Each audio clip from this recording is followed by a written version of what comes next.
ମିନୁ ନଦୀରୁ ପାଣି ଭରୁଥିଲା। ସେତିକି ବେଳେ ରାନୀ ସେଠାକୁ ଆସେ ଆଉ ମିନୁକୁ ବାଡେଇବାକୁ ଲାଗେ। ହଇଲ ମିନୁ ଚଢେଇ, ତୋ ପୁଅର ସାହସ କେମିତି ହେଲା ମୋ ଜଗୁକୁ କନ୍ଦେଇବା ପାଇଁ? ମୁଁ ତତେ ଛାଡ଼ିବିନି। ରାନୀ, ତୁ ଏମିତି କଣ ହଉଛୁ? ଛୋଟ ପିଲାଙ୍କ କଥାରେ ଝଗଡା କଣ କରୁଛୁ? ଆଚ୍ଛା, ତୁ ମତେ ଶିଖେଇବୁ କୋଉଟା ଠିକ ଆଉ କୋଉଟା ଭୁଲ। ଆଜି ତତେ ଜମାରୁ ଛାଡ଼ିବିନି। ଏହା କହି ରାନୀ ମିନୁକୁ ଜୋରେ ଜୋରେ ବାଡେଇବାକୁ ଲାଗେ। ମିନୁ ନିଜ ଜୀବନ ବଞ୍ଚେଇ ସେଠାରୁ ଦୌଡ଼ିକି ପଳାଏ। ଡରକୁରି ମିନୁ, ଏବେ ଜାଣିଲୁଟି ମୋ ପୁଅ ସହ ଲାଗିଲେ କଣ ହୁଏ? ମାଡ଼ ଖାଇ ଘରକୁ ପଳେଇଲା। ଏହା କହି ରାନୀ ହସି ହସି ଘରକୁ ଚାଲିଯାଏ। ମା, ତମର ଏମିତି ଅବସ୍ଥା କିଏ କଲା? ତମକୁ କିଏ ମାରିଲା? ପୁଅ, ମୁଁ ତତେ କେତେଥର ମନା କରିଛି ସେ ଜଗୁ ସହ ଲାଗେନି ବୋଲି। ସେ ରାନୀ କାଲିର ଛୋଟ କଥା ପାଇଁ ମତେ ବାଡେଇଲା। ଭାଗ୍ୟ ଭଲ ମୁଁ ଦୌଡ଼ିକି ଆସିଲି ହେରି, ନହେଲେ ସେ ମୋ ମୁଣ୍ଡ ଫଟେଇ ଦେଇଥାନ୍ତା। ମା, ମୁଁ ଆଉ ଜଗୁ ସହ କଥା ହେବିନି, ତାଠୁ ଦୂରେଇକି ରହିବି। ଏମିତି କିଛି ଦିନ ବିତିଯାଏ। ମାନୁ ମିଟୁ ଶୁଆ ଘରକୁ ଯିବାକୁ ଲାଗେ।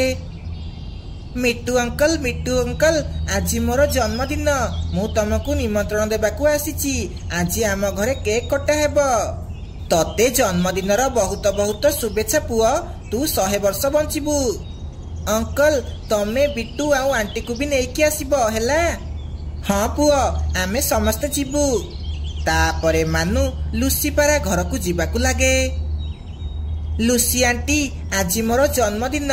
ସମସ୍ତେ ସନ୍ଧ୍ୟା ବେଳକୁ ଆମ ଘରକୁ ଆସିବ ହେଲା? ହଁ ପୁଅ, ଆମେ ସମସ୍ତେ ଆସିବୁ। ଭଲ ହେଲା ତୁ ଆସିକି କହିଲୁ, ମୁଁ ତୋ ପାଇଁ ଗିଫ୍ଟ ବି କିଣିବି। ଠିକ ଅଛି ଆଣ୍ଟି, ମୁଁ ଏବେ ବୁଲବୁଲ ଆଣ୍ଟି ଘରକୁ ଯାଉଛି, ତାଙ୍କୁ ବି ଡାକିବାର ଅଛି। ଏହା କହି ମାନୁ ବୁଲବୁଲ ଘରକୁ ଯାଏ ଆଉ ତାଙ୍କୁ ନିମନ୍ତ୍ରଣ ଦିଏ। ତାପରେ ସେ ଘରକୁ ଯିବାକୁ ଲାଗେ। ବାଟରେ କାଳୁ ଘର ପଡେ। ସେ ଗୋଟେ ଗଛ ଉପରେ ବସେ ଆଉ କିଛି ଭାବିବାକୁ ଲାଗେ ଆଉ ତାପରେ ଘରକୁ ଚାଲି ଆସେ। କାଳୁ, ମୁଁ ଭାବିଲି ସେ ମାନୁ ଆମ ଘରକୁ ଆସିବ ନିମନ୍ତ୍ରଣ ଦେବାକୁ, କିନ୍ତୁ ସେ ସମସ୍ତଙ୍କ ଘରକୁ ଗଲା ଜନ୍ମଦିନ ପାଇଁ ଡାକିବା ପାଇଁ, କିନ୍ତୁ ଆମ ଘରକୁ ଆସିଲାନି। ସେ କଣ ପାଇଁ ଡାକିବ ଆମକୁ? ତୁ ସେଦିନ ତା ମା ସହ ଝଗଡା କରିଥିଲୁ, ସେଥିପାଇଁ ସେ ଆମକୁ ଡାକିଲାନି। ନାଇଁ, ମୁଁ ଏ ବେଜତି ସହିପାରିବିନି। ମିନୁ ଚଢେଇ ସମସ୍ତଙ୍କୁ କେକ୍ ଖୁଆଇବ ଆଉ ମୁଁ ଏଠି ଘରେ ଶୁଖିଲା ଦାନା ଖାଇବି? ନା, ଏମିତି ହେଇପାରିବନି। କିନ୍ତୁ ଆମେ କଣ ବା କରିପାରିବା? ଚାଲେ ଆମେ ଘରକୁ ଯିବା। ଏମିତି ରାନୀ ମନ ଦୁଃଖ କରେ। ମାନୁ ଘରକୁ ଯାଇ ମିନୁକୁ କୁହେ, ମା, ରାନୀ ଆଣ୍ଟି ଦେଖୁଥିଲେ, ମୁଁ କିନ୍ତୁ ତାଙ୍କ ଘରକୁ ଗଲିନି। ମୁଁ ଆମ ଘରକୁ ଆସିଲି ହେରି। ଭଲ କରିଛୁ ପୁଅ, ତାଙ୍କ ଘରକୁ ଯାଇନୁ। ମୁଁ ବି ଆଉ ତାଙ୍କ ସହ ସମ୍ପର୍କ ରଖିବିନି। ସେମାନେ ବହୁତ ଖରାପ ପକ୍ଷୀ। ମା, ତମେ ଯାଅ କେକ୍ ଅର୍ଡର ଦେଇକି ଆସିବ, ନହେଲେ କେକ୍ କେତେବେଳେ ସେ ତିଆରି କରିବ। ହଉ ପୁଅ, ମୁଁ ଏବେ ଯାଉଛି। ତାପରେ ମିନୁ କେକ୍ ନେବା ପାଇଁ ଚାଲିଯାଏ। ରାମୁ କାକା, ଆଜି ମୋ ପୁଅର ଜନ୍ମଦିନ। ମୋ ପୁଅ ପାଇଁ ଗୋଟେ ବଡ କେକ୍ ବନେଇବ। ମୁଁ ସମସ୍ତଙ୍କୁ ଆଜି ଘରକୁ ଡାକିଛି। ହଁ ମିନୁ, ମୁଁ ବନେଇଦେବି। ମାନୁ କେତେ ବର୍ଷର ହେଲା? ରାମୁ କାକା, ମାନୁକୁ ଏବେ 5 ବର୍ଷ ହେଲା। ମୋ ମାନୁ ଆଜି 5 ବର୍ଷର ହେଲା। ହଉ ଠିକ ଅଛି, ମୁଁ ବନେଇଦେବି। ତାପରେ ମିନୁ କେକ୍ ଅର୍ଡର ଦେଇ ସେଠାରୁ ଚାଲିଯାଏ। ମା, ସବୁ କାମ ହେଇଗଲା। ବେଲୁନ ଆମେ ସନ୍ଧ୍ୟା ବେଳକୁ ଲଗେଇବା। ହଉ ପୁଅ, ମୁଁ କିଛି ଫୁଲ ନେଇକି ଆସୁଛି, କିଛି ଫୁଲ ବି ସଜେଇ ଦେବା। ମା, ମୁଁ ଫୁଲ ନେଇକି ଆସିବି। ତମେ ଯାଅ, ମୋ ପାଇଁ ଟୋପି ଆଣିକି ଆସିବ, ନହେଲେ ତମେ ଭୁଲିଯିବ। ହଁ, ମୋର ମନେ ଅଛି, ମୁଁ ଆଣିକି ଆସିବି। ଆଜି ମିନୁ ଚଢେଇ ବହୁତ ଖୁସି ଥିଲା। ସେ ଘରର କାମ କରିବାରେ ଲାଗିଯାଏ। କାଳୁ ବସିକି ଏସବୁ ଦେଖୁଥିଲା। ଏ ମିନୁ ଏତେ ଖୁସିରେ ବୁଲୁଛି, ଆଉ ମୋ ରାନୀ ଘରେ ମନ ଦୁଃଖ କରିକି ବସିଛି। ନା, ମତେ ଏମାନଙ୍କୁ ମଜା ଶିଖେଇବାକୁ ପଡିବ। ଏହା କହି କାଳୁ ତା ମାମୁଁ ପାଖକୁ ଯିବାକୁ ଲାଗେ। ମାମୁଁ, ମତେ କିଛି ଏମିତି ଜିନିଷ ଦିଅ ଯାହାଦ୍ୱାରା ପକ୍ଷୀମାନଙ୍କର ପେଟ ଖରାପ ହେଇଯିବ ଆଉ ତାଙ୍କର ଖାଲି ଝାଡା ହେବ। କାଳୁ, ଇଏ ନେ, ଏଇଟା ହେଉଛି ଝାଡା ମେଡିସିନ। ୟାକୁ ଖାଇବାରେ ମିଶେଇ ଦବୁ। ତାପରେ ଯିଏ ତାକୁ ଖାଇବ ସେ ଝାଡା ଯାଇ ହାଲିଆ ହେଇଯିବ। ଆରେ ବା, ତାହେଲେ ତ ମଜା ଆସିଯିବ। ଜଙ୍ଗଲର ପକ୍ଷୀ ମାନେ ହଗି ହଗି ପାଗଳ ହେଇଯିବେ, ଆଉ ରାନୀ ତ ବହୁତ ଖୁସି ହେବ। ତାପରେ କାଳୁ ସେ ମେଡିସିନ ନେଇ ଘରକୁ ଚାଲିଯାଏ। ସେପଟେ ମିନୁ ଚଢ଼େଇ କେକ୍ ଆଣିକି ଆସେ। ମା, ତମେ ମୋର ଟୋପି ଆଣିବାକୁ ଭୁଲିଗଲ। ପୁଅ, ତୁ ଏଇଠି ବସିଥା, ମୁଁ ଯାଉଛି ଜଲ୍ଦି ଜଲ୍ଦି ଟୋପି ଆଣିକି ଆସିବି, ତୁ କୁଆଡେ ଯିବୁନି। ଏହା କହି ମିନୁ ଟୋପି ଆଣିବାକୁ ଚାଲିଯାଏ। ଆରେ, ମୁଁ ତ ମୋ ସାଙ୍ଗ ଟେରୁକୁ କହିନି, ଯାଉଛି ତାକୁ ଡାକିକି ଆସିବି। ଏହା କହି ମାନୁ ତା ସାଙ୍ଗ ଟେରୁକୁ ଡାକିବାକୁ ଚାଲିଯାଏ। କାଳୁ କାଉ ଏଇ ମଉକାର ଅପେକ୍ଷା କରିଥିଲା। ସେ ସାଙ୍ଗେ ସାଙ୍ଗେ ତାଙ୍କ ଘର ଭିତରେ ପଶିଯାଏ, ଆଉ କେକ୍ ଦେହରେ ଝାଡ଼ା ମେଡିସିନ ମିଶେଇ ଦିଏ। ଏବେ ଆସିବ ମଜା, ଖାଇବା ମାତ୍ରେ ଝାଡ଼ା ଲାଗିବ, ଯାଉଛି ଏଠୁ ଦୌଡ଼ିକି ପଳେଇବି। ଏହା କହି କାଳୁ କାଉ ସେଠାରୁ ଦୌଡ଼ିକି ପଳାଏ। ସେତିକି ବେଳେ ସେହି ବାଟ ଦେଇ ରାନୀ ଯାଉଥିଲା। ତାର ନଜର ମିନୁ ଘରେ ଥିବା କେକ୍ ଉପରେ ପଡେ। ଆରେ ବା, କେକ୍ ତ ବହୁତ ସୁନ୍ଦର ହେଇଛି, ଆଉ ଘରେ ବି କେହି ନାହାନ୍ତି, ଯାଉଛି ଘରେ ପଶି ସବୁ କେକ୍ ଖାଇଦେବି। ଏହା କହି ରାନୀ ମିନୁ ଘରେ ପଶିଯାଏ, ଆଉ ସବୁଯାକ କେକ୍ ଖାଇଦିଏ। ଆରେ, କେକ୍ ଖାଇକି ତ ମଜା ଆସିଗଲା, ଯେତେବେଳେ ପକ୍ଷୀମାନେ ଆସିବେ ସେମାନେ ଖାଇବେ ଚୋପା। ଏହା କହି ରାନୀ ସେଠାରୁ ଚାଲିଯାଏ। ମାନୁ, କେକ୍ କୁଆଡେ ଗଲା? ମା, କେକ୍ ତ ଏଇଠି ଥୁଆ ହେଇଥିଲା, ତାହେଲେ ଏତେ ଜଲ୍ଦି କୁଆଡେ ଗଲା? ମୁଁ ଖାଲି ମୋ ସାଙ୍ଗ ଟେରୁକୁ ଡାକିବାକୁ ଯାଇଥିଲି। ମୁଁ ତତେ କହିଥିଲି କେକ୍ ପାଖରେ ବସିଥା ବୋଲି, ତୁ କଣ ପାଇଁ ଛାଡିକି ଗଲୁ? ଏବେ କେକ୍ ନାହିଁ, ତାହେଲେ ଜନ୍ମଦିନ କେମିତି ବନେଇବୁ? ମା, ସବୁ ଦୋଷ ମୋର। ମୁଁ ଯଦି ଏଠୁ ଯାଇ ନଥାନ୍ତି ତାହେଲେ କେକ୍ ଚୋରି ହେଇନଥାନ୍ତା। ମା, ସବୁ ମୋ ପାଇଁ ହେଲା। ସେ ମା ପୁଅ ଏମିତି କଥା ହେଉଥିଲେ। ସେତିକି ବେଳେ ମାନୁର ଆଈ ସେଠାକୁ ଆସେ। ଇଏ ନେ ପୁଅ, ମୁଁ ତୋ ପାଇଁ କେକ୍ ଆଣିକି ଆସିଛି, ଏଇଟା ତୋ ପାଇଁ ଗିଫ୍ଟ। ଏହା ଶୁଣି ମାନୁ ବହୁତ ଖୁସି ହେଇଯାଏ, ଆଉ ସମସ୍ତେ ମିଶି ଖୁସି ଖୁସି ମାନୁର ଜନ୍ମଦିନ ମନାନ୍ତି। ଇଏ ନେ ମାନୁ, ତୋ ଗିଫ୍ଟ। ମାନୁ, ତୋ ପାଇଁ ମୁଁ ଗୋଟେ ଭଲ ଗିଫ୍ଟ ଆଣିଛି। ଆଈ, ତମେ ମୋ ପାଇଁ କଣ ଗିଫ୍ଟ ଆଣିଛ? ଆରେ ପୁଅ, ଆଈ ପା ତୋ ପାଇଁ କେକ୍ ଆଣିଛି, ଆଉ କଣ ଦରକାର?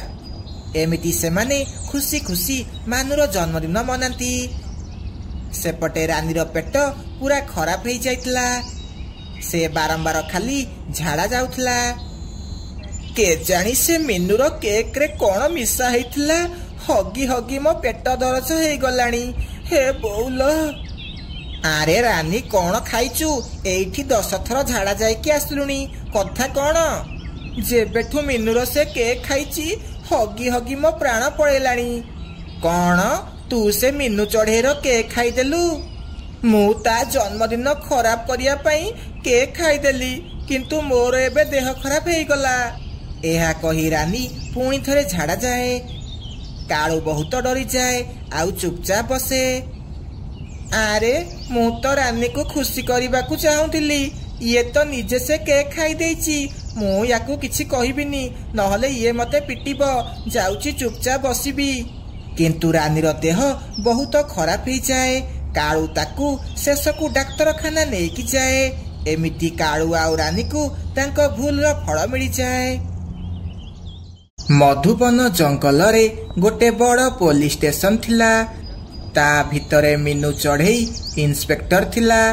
ସେ ବହୁତ ସଚ୍ଚୋଟ ଆଉ ସାହସୀ ପୋଲିସ ଅଫିସର ଥିଲା। ଦେଖିଲ କାଳୁ ଇନ୍ସପେକ୍ଟର, ଆମେ କେମିତି ଏ ଦୁଷ୍ଟ ଆଉ ବଦମାସ ଚିଲମାନଙ୍କୁ ଧରିଦେଲେ। ଏବେ ଏମାନେ ଜେଲ ଭିତରେ ବସିକି ଚକି ପେଶିବେ। ହଁ ମ୍ୟାଡାମ, ଆମେ ବହୁତ ସାହସିକତା ସହିତ ଏ ବଦମାସ ଚିଲମାନଙ୍କୁ ଧରିଦେଲେ। ଏବେ ଜଙ୍ଗଲର ପକ୍ଷୀମାନେ ବିନା ଡରି ବହୁତ ଖୁସିରେ ରହିପାରିବେ। ସେ ଦୁଷ୍ଟ ଚିଲମାନେ ଏବେ ଜେଲ ଭିତରେ ଥିଲେ, ସେଥିପାଇଁ ଜଙ୍ଗଲର ପକ୍ଷୀମାନେ ବହୁତ ଖୁସିରେ ବାହାରେ ବୁଲି ପାରୁଥିଲେ। କେଜାଣି ଏ ମିନୁ ଇନ୍ସପେକ୍ଟର କୁଆଡୁ ଆସିଛି, ଇଏ ଆମ ଭଳି ଦୁଷ୍ଟ ଚିଲମାନଙ୍କୁ ଜମାରୁ ଡରୁନି। ହଁ, ଇଏ ଆମକୁ ତା ଜାଲରେ ଫସେଇକି ନେଇକି ଆସିଲା ହାରି।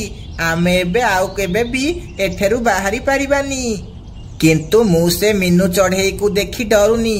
मु केमिति कौन करिकी ए जेल भितरु जेमिति हेले बाहरिबी, नहले एमाने आमकू मांस नुह सढ़ा पोचा जिनिस खाइबाकू देबे।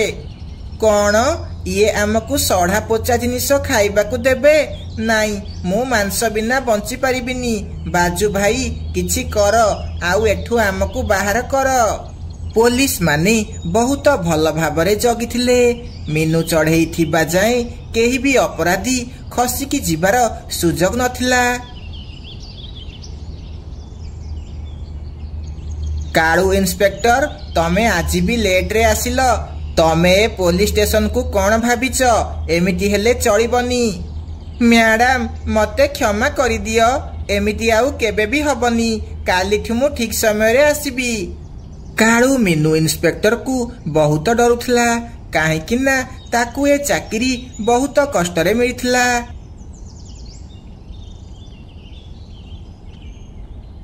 माँ मु केबेठू स्कूल जीबी? मोर सबु सांग माने स्कूल गलेनी, हेले मोर एबे जाए एडमिशन हेइनी।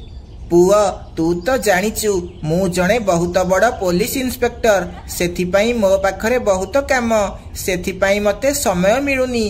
किंतु तू व्यस्त होनी, मु आज जेमिति हेले छुट्टी नेई तो एडमिशन करदेबी।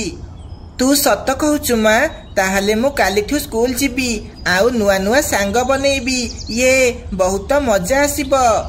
तापरे मीनू छुट्टी नेबा पाई किछि समय पाई पुलिस स्टेशन को जीवाकू लागे। काळू आज मो पुओ मानुर स्कूल रे एडमिशन अछि, सेथिपाई आज मु छुट्टी नउची। तमे आज पुलिस स्टेशन रो भल से ध्यान रखिबो, जेमिति केही कएदी खसिकी जाई परिबेनी, हेला? ठीक अछि मैडम, आपण जमारू चिंता करंतुनी। मु बहुत भल से ध्यान रखिबी, कोनोसी कएदी कुआडे जाई परिबेनी। मो आखि सामनारू केही कुआडे जाई परिबेनी। तापरे मीनू इंस्पेक्टर छुट्टी नहीं निज घर को चली जाए। मीनू छुट्टी नहीं जिबारू काळू बहुत खुशी थिला। आरे बा, आज केते दिन परे मीनू मैडम छुट्टी नहीं छंती। आज मो उपरे रागिबाकू केही भी नाहांती। आज मु एठी जहा कहिबी सेया हेबो, बहुत मजा आसीबो। तापरे काळू जाई मीनू मैडम को सीट उपरे बसी पड़े, आउ ठंडा ठंडा फैन पवन रो मजा निए। हईरे रघु, तू सोईचु कौन?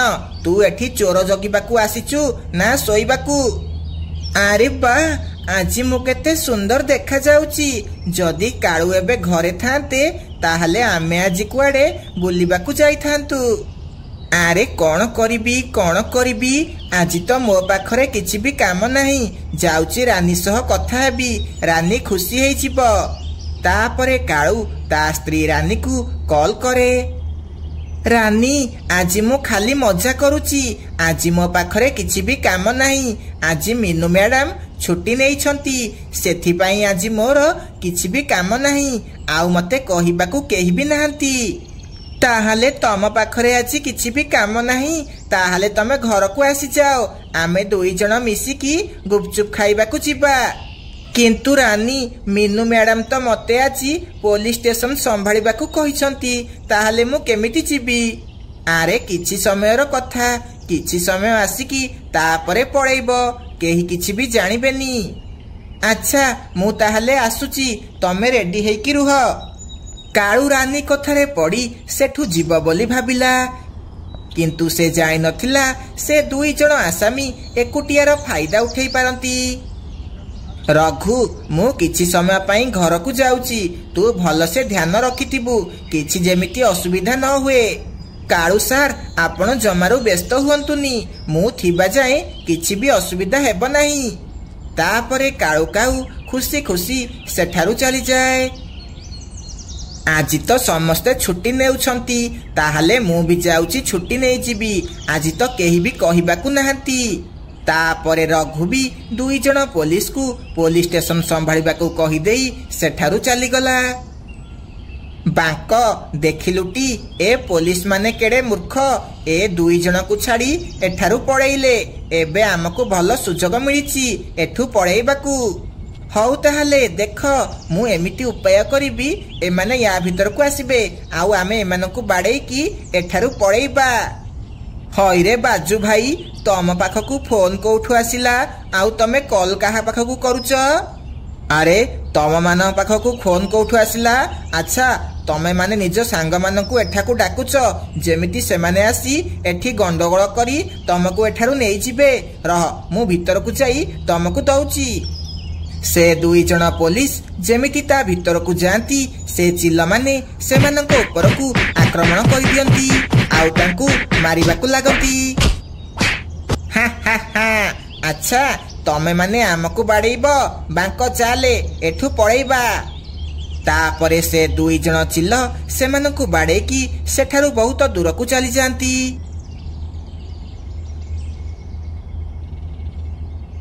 मीनू इंस्पेक्टर ता परदिन जेतेबेले पुलिस स्टेशन को आसंती। कालू ये तू कौन कलु? तो भरोसा रे मु पुलिस स्टेशन छाड़ी की गली आउ तो जोगु से दुष्ट चिल्ला माने एठारु पळेइले एबे सेमानकु केमिति धरिबा? मैडम मोर टिके जरूरी काम आसीगला बोली मु जाइथिली किंतु मु रघु हावलदार को दायित्व देकी जाइथिली। रघु तू कौन सोई पड़िथिलु? ये सब कौन हैला? आपण सबु छुट्टी रे गले बोली मु भी छुट्टी रे चली जाइथिली आउ ए दुई जण को दायित्व देकी जाइथिली। हे भगवान मु गोटे दिन कौन छुट्टी नहीं गली तम मानक जोगु से बड़ बड़ अपराधी एठारु फेरार हेई गले। मैडम आमको क्षमा कर दियो आम मानक अलस्वामी जोगु आज एमिति हेई गला। कालू मु तो उपरे भरोसा करिकी पूरा पुलिस स्टेशन छाड़ी की जाइथिली एबे मु किछि भी जानिनी मते से अपराधी माने दरकार तू जोठु हेले सेमानकु आनी के आसे नहले मु तते ए पुलिस स्टेशन रु बाहर कर देबी। नाही नाही मैडम एमिति करंतुनी मते चाकरी बहुत कष्ट रे मिलिची मु आपनकु कथा दउची मु आज राति सुधा से दुष्ट चिल्ला मानकु धरि की आनिबी। एहा कही कालू काऊ से चोर मानकु खोजिबाकु चली जाए। मिट्टू भाई काली तमे दुई पहरे दुईटी चिल्लंकु एठु दौड़िकी जिबार देखिथिल कि? हाँ हाँ मोर मने पड़िला काली दुईटी चिल्ल एठारु दौड़िकी जाउथिले एई सामना आडकु जाउथिले मु देखिची। मिट्टू कथा सुनी कालू काऊ आगकु जिबाकु लागे। हाँ हाँ मु देखिची सेमानकु सेमाने से आग आडकु दौड़िकी जाउथिले मते लागुची आगरे जो पहाड़ अछि सेमाने सेई आडे जाइछंती। पेचा भाई तमर बहुत बहुत धन्यवाद दुष्ट चिल्ला माने मु आसु अछि तम मानकु जमारु छाड़ीबिनी। तापरे कालू काऊ गोटे ड्रेस दुकान रु चिल्लर ड्रेस आनिके आसे आउ ताकु पिंधी पकाए। तापरे कालू गोटे मांस खंड धरी पहाड़ आड़े जिबाकु लागे। आरे मु तो सुनिथिली पहाड़ आड़े बहुत सारा चिल्ल रहुछंती किंतु एठी तो गोटे भी चिल्ल नाहंती। आरे बांको ये कोउ चिल्ल जिया आम मानकु खोजुची चल आमे ता पाखकु जिबा आउ ताकु पचारिबा। तापरे सेमाने दुई जण नुआ चिल्ल भाबी कालू काऊ पाखकु जांती। किए तू आउ एमिति चिल्ल मानकु कोन पाई खोजुचु?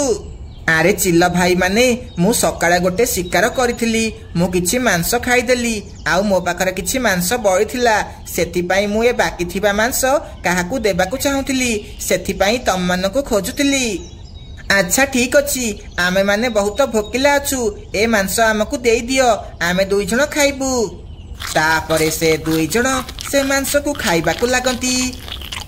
किछि समय परे सेमाने दुई जण बेहोश हो जांती काहेकि ना से मांसरे कालू काऊ बेहोश हेबार मेडिसिन मिसैथिला। हा हा हा मते ठकिकी जाइथिल ना एबे कुआडे जीवो मु हेउची इंस्पेक्टर कालू मोठु बंचिबा इम्पॉसिबल। तापरे कालू सेमानकु पुणी थरे नेई हाजतरे पुरेई दिए। एमिति कालू ता बुद्धि बड़रे से दुष्ट चिल्ल मानकु हाजतरे पुरेई दिए।